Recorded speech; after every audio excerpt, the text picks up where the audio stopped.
Bismillahirrahmanirrahim.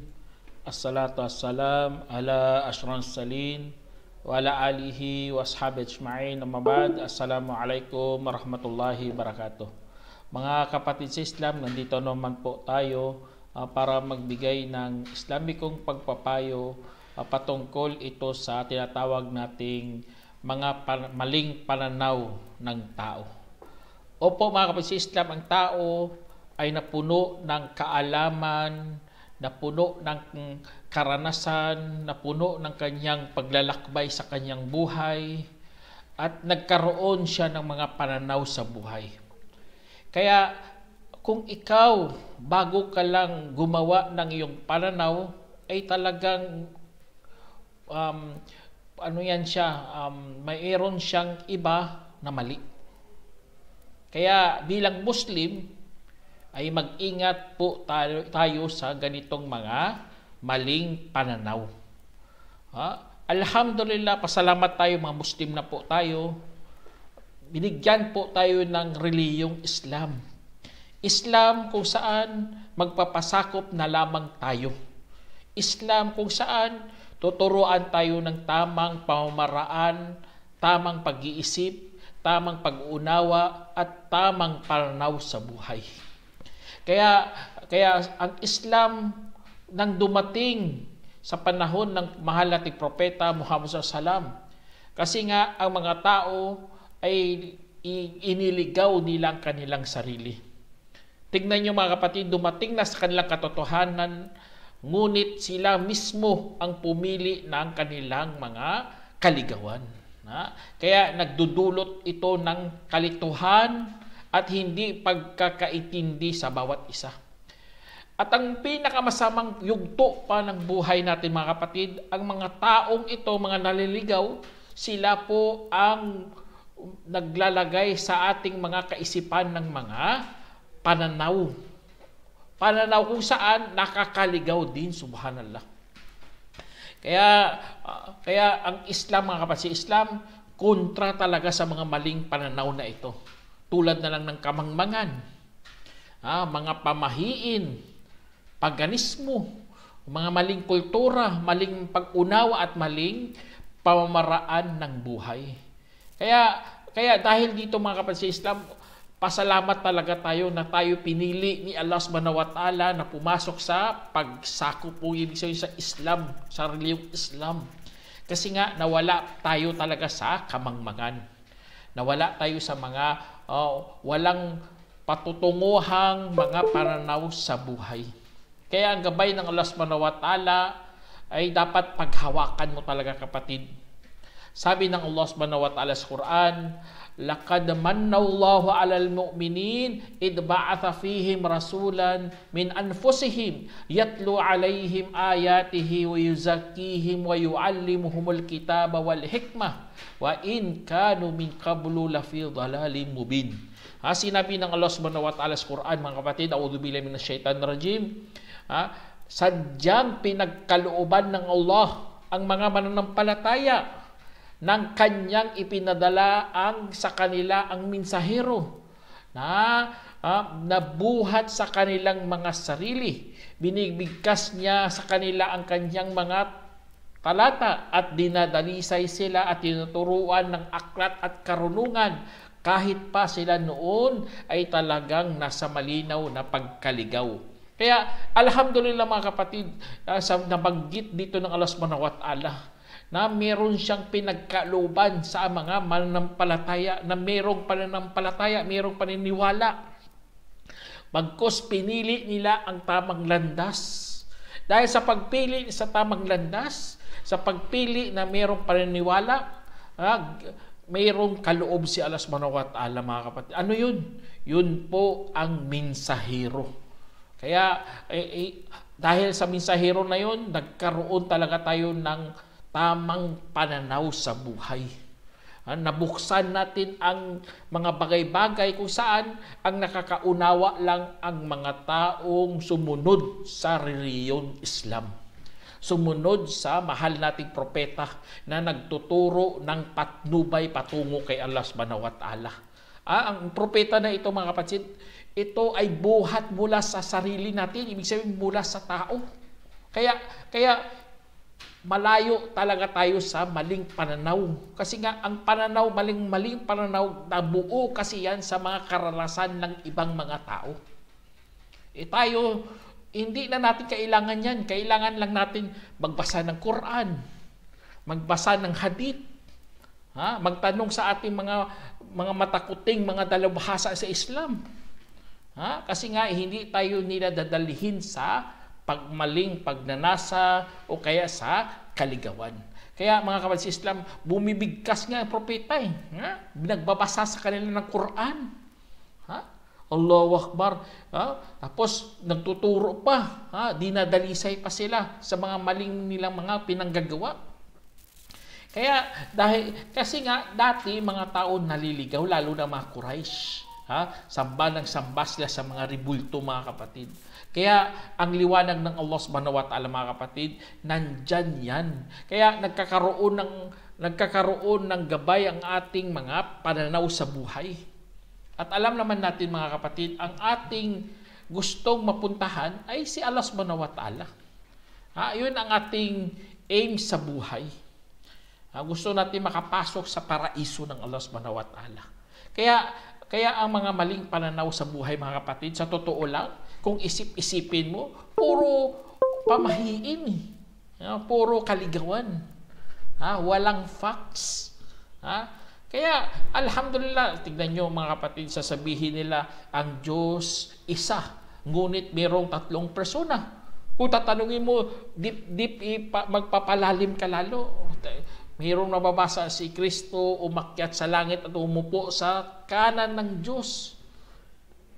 Kung hindi ka Muslim, talagang maguguluhan ka talaga . Sabihin mo isang Diyos, tapos may umupo sa kanan ng Diyos. Kaya, ang maling pananaw sa buhay, mga kapatid, ay patungo talaga sa kaligawan. Ligaw ka talaga. Hindi ka marunong magkilala ng Diyos mo. Diyos lang, hindi mo kilala. Hindi ka marunong sa Diyos. Subhanallah. Kaya, alhamdulillah, mga kapatid sa Islam. Kaya ang mga mapagtakwil ay talagang sinisiraan nila ang ating relihiyon. Kasi ang ating relihiyon ay mayroong mga tamang pananaw sa buhay.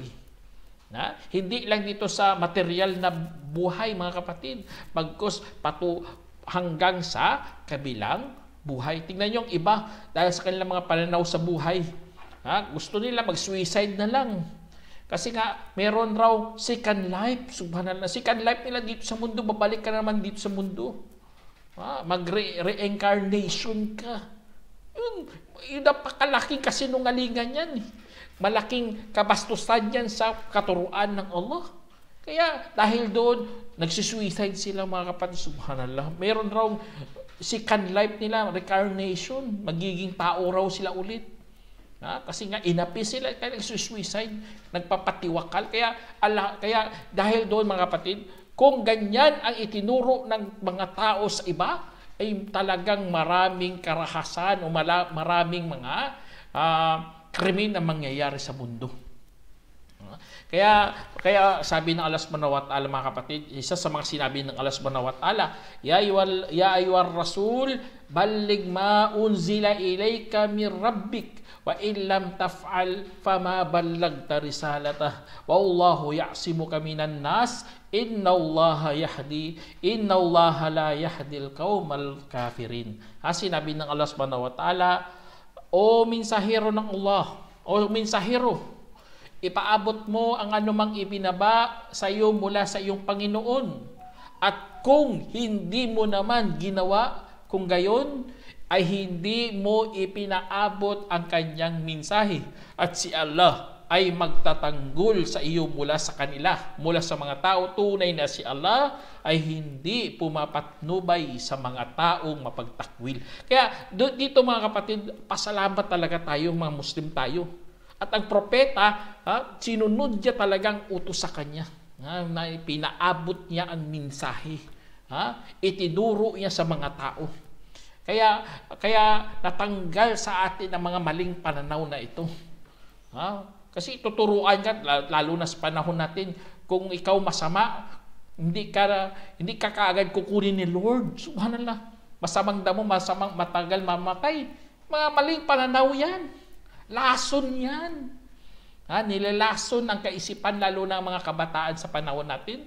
Nilalason ng mga ganong mga kaisipan, ng ganong mga maling pananaw sa buhay. Kaya dahil doon, hindi papatnubayan ng Allah subhanahu wa ta'ala ang mga taong mapagtakwil. Kasi mga mapagtakwil sila eh. Hindi sila gagabayan ng Allah subhanahu wa ta'ala. At kasalanan nila yan. Kasi nga pinili nila ang kanilang pagtakwil kay Allah. Dahil doon, hindi sila gagabayan ng Allah. Hindi mo pili masisi si Allah. Ya Allah, bakit mo hindi ginabayan? Hindi mo ganun. Hindi mo masisi si Allah ng ganyan. Kasi nga ikaw ang pumili ng pagkaligaw mo. Kaya dahil sa mga maling pananaw na yan, magkakaroon ka talaga ng dilema eh. Ang dilema po mga kapatid sa Islam, parang example na lang, kung anong piliin mo, patayin ko ang nanay mo o kaya barilin mo sarili mo. Ganun ang dilema. Hindi mo kayang, parang pagpipilian mo na hindi mo kayang piliin. Yun ang tinatawag nating dilema kasi nga laban lahat sa iyo yan. Kaya kung mayroon kang maling pananaw mga kapatid, ganun lagi ka sa dilema. Lahat kontra sa iyong pagpipilian mo. Kaya katulad na lang sa example pa sa mga dilema mga kapatid na nangyayari sa panahon natin, ang kahirapan. Gusto mo mabigyan ng magandang buhay pamilya mo. Kung pipiliin mo magnakaw, subhanallah. Dilema talaga kontra sa iyo yan eh. Bakit ka magnakaw? Kung gusto mo naman magbinta ka ng magdangal mo, subhanallah. Puro dilema mga kapatid. Gusto mo yumaman kasi kaya yun ang bunga ng maling pananaw sa buhay mga kapatid. Dapat ang tamang pananaw dapat po maging marangal. Dapat mabigyan mo ang sarili mo ng dignidad. Dapat magiging marangal ka na tao. Kaya alhamdulillah naalis tayo sa dilema. O ano pa? Sa kalituhan. Bunga rin yan ng maling pananaw. Kaya tingnan nyo, nalilito sila. Tatanungin mo, ilan ang Diyos? Hindi nila masagot-sagot kung ilan ang Diyos. Kasi nga, kapag sumagot sila mismo ang naliligaw sa kanilang mga pinagsasabi. Nalito sila sa kanilang sarili. Kaya, alhamdulillah, wala rin tayo dyan. Ano pa? Haka-haka. Isa sa mga maling yan, bunga rin yan ng maling pananaw. Mag-iibinto ka na lang ng mga paliwanag na wala naman sa katuruan, na wala naman sa mga tamang mga kasulatan. O kaya ano pa? Ano pang bunga ng maling pananaw? Ang pamahiin. Tingnan niyo, subhanallah. Ang pamahiin na yan, kalat na kalat sa ating lipunan. Lalo na si Cupido. Tingnan niyo si Cupido, subhanallah. Anghel na namamana ng mga nagmamahalan. Subhanallah, isa sa mga pamahiin yan mga kapatid, lalo na sa panahon natin.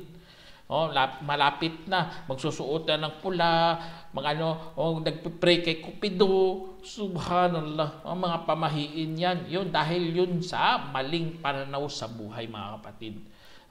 Kaya magbubunga lamang ito ng kasalanan. Pagkos pupunta ka pa nga sa shirk. At alam naman natin mga kapatid na ang shirk at ang kufur ay wala talaga yang kapatawaran kay Allah subhanahu wa ta'ala. Kaya mag-ingat sa mga shirk at kufur. Sinabi ng Allah subhanahu wa ta'ala sa Quran, وَيَقُولُ الَّذِينَ كَفَرُوا لَوْلَا أُنزِلَ عَلَيْهِ آيَةٌ مِّن رَبِّهِ قُلْ إِنَّ اللَّهَ يُضِلُّ مَن يَشَاءُ وَيَهْدِي إِلَيْهِ مَن أَنَابَ. Sinabi ng Allah subhanahu wa ta'ala sa Quran, at sasabihin ng mga yaong nagtakwil, sana may ipinababa sa kanya na tanda mula sa kanyang Panginoon. Sabihin mo, sa katunayan, ililigaw ng Allah ang sinumang kanyang nanaisin at gagabayan tungo sa kanya ang sinumang nagsibalik loob. Kaya dyan sa mga kapatid, sa sinabi ng Allah subhanahu wa ta'ala, kasalanan talaga kapag ikaw ay nanatili sa maling pananaw. Totoo naman talaga eh. Bakit ka manatila? Alam mo na mali yan. Alam mo na hindi tugma sa tunay na buhay yan. Tapos nandyan ka pa. Kaya dahil doon, ililigaw ka ng Allah subhanahu wa ta'ala. Kasi nga, nandyan ka sa maling pananaw. Tingnan nyo mga kapatid, ang Allah subhanahu wa ta'ala, hindi niya gagabayan ang mga ligaw. Kung hindi sila magsibalik loob kay Allah subhanahu wa ta'ala. Pinili kasi nila yan sa kanilang mga sarili. Tingnan nyo, isa sa mga halimbawa ng masamang pananaw mga kapatid, sabihin nila, ang tinatawag na normal lang ang magkasala. Subhanallah. Itong salitang ito mga kapatid, nakakatakot talaga. Normal lang magkasala. Okay lang sana magkamali, pero nagkasala. Alam mo bang pinagsasabi mo na yan? Ang pagkasala, alam mo na kasalanan yan. Pero ang pagkamali, hindi mo pa alam na mali yan. Ay, maganda pang pagkamali. Yun, pero sasabihin mo magkasala. Kasi yung iba sumubra dyan lalong lumigaw. Sabi nila, kailangan mo munang maligaw kapatid para matutunan mo ang buhay, subhanallah. O kaya makita mo ang wastong daan. Kaya nawawala sila. Naliligaw sila, nagkakasala sila. Kasi nga normal lang raw ng magkasala. Kaya mawawala ang kanilang mga dangal, mawawala ang kanilang pagkatao, mawawala ang kanilang relihiyon dahil sa mga ganitong maling pananaw sa buhay mga kapatid. Yun ang nakakatakot sa lahat. Bakit mo sasabihin niya normal magkasala? Tingnan niyo sa panahon natin, mga kabataan pa lang, lulong na sa paggawa ng kasamaan, lulong na sa droga, lango na kapag mag-isip. Bangag na ang kanilang kaisipan. Kasi nga, normal magkasala para matutunan mo ang tamang daan. Subhanallah. Mali. Kaya, dahil doon mga kapatid sa Islam, hindi normal. Sa atin, alhamdulillah, tinuruan tayo na. Bata pa lang tayo, nag-aaral tayo. Tinuturo na yan ng ating mga magulang. Kaya alhamdulillah hindi tayo madadala sa mga ganitong mga maling pananaw sa buhay. Dahil yan sa ating reliyong Islam. Kaya mapalad ang tao na kumakapit sa kanyang reliyon na para bagang umahawak ng baga. Kasi nga hindi siya matatablan ng maling pananaw sa buhay. Kaya sabi niya, okay lang yan, magkakasala ka, minsan-minsan lang, subhanallah. Yung mga maling pananaw po yan mga kapatid. Kaya at alhamdulillah bilang Muslim mga kapatid, kapag ikaw nagkakasala, magbalik loob ka kagad kay Allah. Huwag na kapag nadapa ka na sa putikan, hindi ka na aahon. Doon ka lang sa putikan, magpaparumi ka lang mali. Dapat umahon ka. Magbalik loob ka kay Allah. Humingi ka ng patawaran kay Allah subhanahu wa ta'ala. Sabi ng Allah subhanahu wa ta'ala sa Quran, la yukallifullahu nafsan illa wus'aha laha ma kasabat wa 'alayha maktasabat rabbana la tu'akhidna in nasina aw akhtana. Sinabi ng Allah subhanahu wa ta'ala sa Quran, hindi nagtalaga ang Allah sa isang sarili maliban kung kaya nito mapasa kanyang anumang natamo at maging laban ang anumang itinamo. O aming Panginoon, huwag mo po sana kaming husgahan kung nakalimot kami o nagkamali. Tingnan niyo, subhanallah. O nagkamali. Doon, kasi ang kasalanan ibang level yun mga kapatid. Kung hindi mo naman sinasadya, nagkamali ka, ayos yan. Pero kasalanan, sasabihin mo, nagkasala ako. Sinadya mo yan talaga mga kapatid. Sinadya mo yan. Galing talaga yan sa iyong puso. Matulad ng iba, pinatay niyang tao. Sabi niya, pasensya na po, nagkamali lang ako. Subhan. Hindi yun katanggap-tanggap mga kapatid. Buhay ang kinuha mo Buhay ang kinuha mo, tapos sabihin mo lang na, sorry, nagkamali lang ako. Walang ganun. Kaya sa pagkakamali mga kapatid, alam naman natin, kahit sa hadith mga kapatid,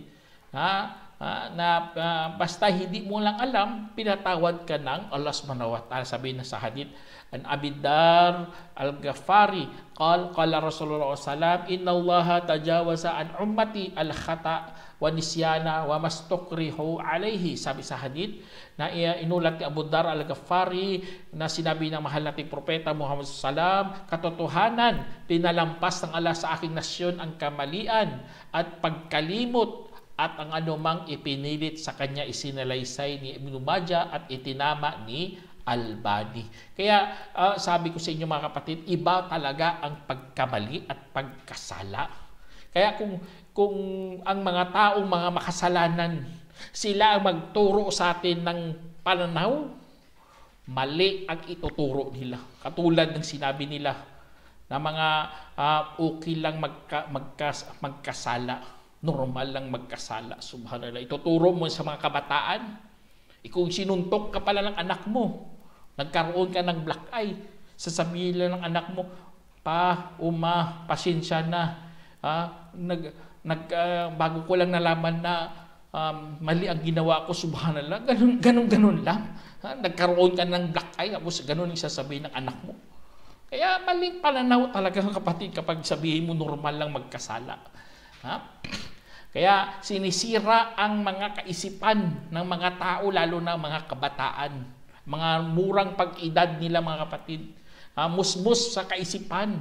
Masisira talaga dahil sa maling pananaw sa buhay. Kaya ituro nyo Quran, Hadith. Kasi nga ang Quran at ang Hadith, hindi talaga nagtuturo ng maling pananaw. Nagtuturo talaga ng tamang pananaw sa buhay. Hanggang dadalihin ka doon sa kabilang buhay. Allahu Akbar. Kapag ikaw numero 1 sa pagtuturo ng maling pananaw, lahat yan mga tinuruan mo kapatid ay kakarguhin mo yan sa araw ng paghukom. Ikaw yan dahil sa'yo nagkaroon sila ng maling pananaw, karga mo yan lahat. Katulad sa hadith ito na sinumang nag-anyaya tungo sa kaligawan ay meron siyang kasalanan tulad sa kasalanan ng sinumang sumunod sa kanya, at habang hindi ito mababawasan ang kanilang kasalanan ng anuman. Subhanallah. Magkakargo mo yan, kargo konsensya mo yan, lahat yan, kasi nga ikaw ang turo ng maling pananaw sa kanila lalo na ang kaibigan, lalo na pamilya mo, mga anak mo, mga auntie mo, o ang sino pa dyan na pinayuhan mo ng mali. Kaya mag-ingat sa ating mga binibitawang mga salita. Lalo na sa mga paniniwala mga kapatid, o kaya sa mga doktrina na kinukuha natin sa Islam, kinukuha natin sa Quran, sa Hadith. Mag-ingat ka.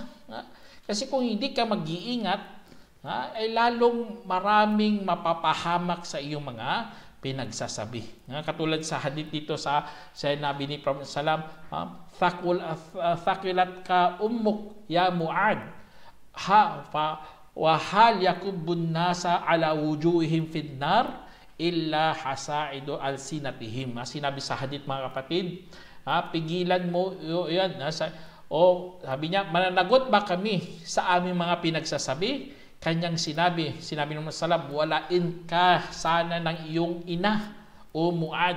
Hindi isosobsob sa apoy ang mga tao sa kanilang mga mukha, maliban sa mga bunga ng kanilang mga dila. Isinalay sa intermedi at itinama ni Albani. Tingnan nyo, bunga kasi yan ng kanilang mga dila, ang pinagsasabi nila mga kapatid. Kaya kung ikaw nagtuturo ng mga maling pananaw sa buhay, ay mananagot ka talaga.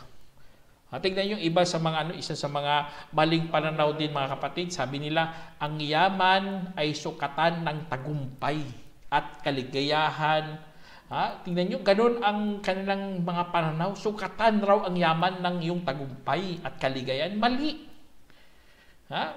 Bakit naging mali ito? Kasi nga hindi lahat ng mga mayayaman ay masaya, o kaya hindi lahat ng mga masasaya ay mayayaman. Subhanallah. Hindi totoo talaga, nakikita natin yan sa realidad. Tingnan nyo mga mayayaman. Mayaman nga siya. Pero hindi naman siya masaya. Bakit? Kasi kinapitan na siya ng karamdaman eh. Meron na siyang meron nga ako nakita sa Facebook, subhanallah, nalungkot din ako eh. 40 years old pa lang, nagkaroon siya ng cancer. Dati, lagi siya pumupunta sa mga hotel. Ngayon, sa hospital na lang siya pupunta. Dati, marami siyang mga sasakyan. Ngayon, wheelchair na lang, subhanallah. Hindi lahat ng mayayaman. Kung yun ang sukatan, mga kapatid, ang pera, yaman, ang sukatan ng tagumpay at kaligayahan, ay talagang maliligaw ka. Yun ang itinanim ng mga hindi Muslim sa mga utak ng mga tao sa panahon natin, ng sukatan ay yaman. Yun, mali. Kaya meron nga isa kwento sa Quran, mga kapatid, na sinisi nga siya ng Allah subhanahu wa ta'ala. Bagkos sinumbatan talaga siya ng Allah subhanahu wa ta'ala. Kwento sa Suratul Humaza, sabi ng Allah subhanahu wa ta'ala, kasawian sa bawat mapanirang puri at mapangutya, yaong lumikom ng anumang kayamanan at ibinilang ito, umaakala na ang kanyang kayamanan ay talagang mapanatili sa kanya. Aba hindi, sadyang ihagis siya sa nandudurog. Subhanallah. Tingnan nyo, ganun lang pala eh. Tatapon ka lang sa impyerno. Kasi nga lahat dito sa mundo, lahat ng mga yaman mo, lahat dito, kung ikaw mali ang iyong pananaw sa buhay, mga kapatid, ganun na mangyari sa iyo. Sadyang ihagis ka lang ng Allah subhanahu wa ta'ala sa nandudurog na apoy. Parang crusher doon. Kapag tinapon ka doon sa apoy, ika-crush ka hanggang madurog-durog ka doon. Tapos ibabalik ka na naman ng Allah subhanahu wa ta'ala. Yun ang kalungkutan na mararamdaman ng mga taong merong mga maling pananaw sa buhay. Tignan nyo, hinuhusgahan mong kapwa mo, hinahamak mong kapwa mo dahil ang sukatan mo yaman, subhanallah. Kung mababa lang sahod mo, ituturo-turo ka niya eh. Sabi yung bababa ang sahod mo, wala kang halaga, wala kang lakas, wala kang kakayahan, ganun ang marinig mo eh. Kasi nga sukatan kasi nga dahil diyan sa maling pananaw sa buhay, mga kapatid. Kaya alhamdulillah, wag mong hamakin ang mga kapwa mo. Pagkos wag kang lumampas sa hangganan ni Allah subhanahu wa ta'ala. Wag kang lumampas. Kasi kapag ikaw lumampas, masasabi mo talaga yan, mga kapatid. Kaya dapat balanse lang. Sa atin, alhamdulillah, balanse lang, mga kapatid. Kasi ang mga maling pananaw, magdudulot lang yan sa maling paghuhusga ng kapwa at sa kanilang mga kalagayan.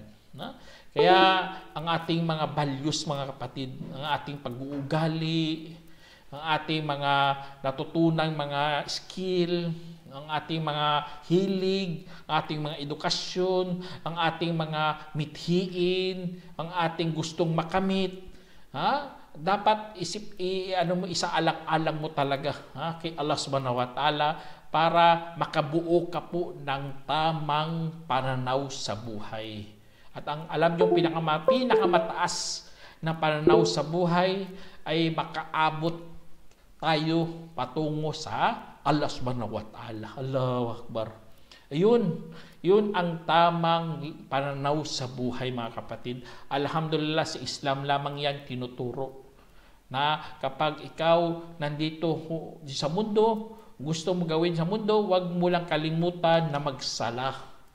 O kaya bigyan ng karapatan si Allah subhanahu wa ta'ala. Kapag ikaw binigyan mo ng karapatan si Allah subhanahu wa ta'ala, meron ka ring karapatan bilang alipin.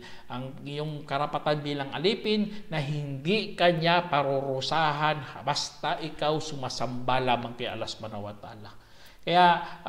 Kaya lahat naman ng bagay dito, mga kapatid, meron talagang batas na sinusundan. Totoo, may sinusundan tayo. Kahit tayong katawan natin, di ba, mayroong tinatawag tayong law of physics. Lahat yan, hindi ka pwede lumampas dyan kasi may law of physics eh. Kung lumampas ka dyan, ay mapapahamak ka lang. Tayo pa kaya, tao, mga alipin ng Allah subhanahu wa ta'ala. Tapos ikaw, mahilig ka gumawa ng mga maling pananaw mo. Tingnan nyo, meron nagdebate nga sa akin eh. Pinipilit niya talaga na si Kristo ay Diyos. Subhanallah, pinagsabihan ko na siya, paano maging Diyos si Kristo? Na umiyak nga at nung sumigaw, humingi ng saklulo sa Diyos. Diyos ko, bakit mo pinabayaan? Tapos sasabihin mo, Diyos yan. Kaya dahil yun sa maling pananaw niya eh. Kala niya talaga si Kristo Diyos. Subhanallah.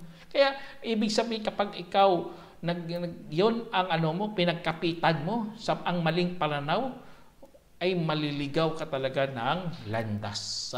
Kaya alhamdulillah, tinuruan tayo ng Allah subhanahu wa ta'ala, sabi ng Allah subhanahu wa ta'ala, tilka hududullah, fala ta'taduha wa may yata'adda hududallahi fa ulaika humul zalimun. Sinabi ng Allah subhanahu wa ta'ala, iyon ang mga hangganan ng Allah, kaya't huwag ninyong lalabagin.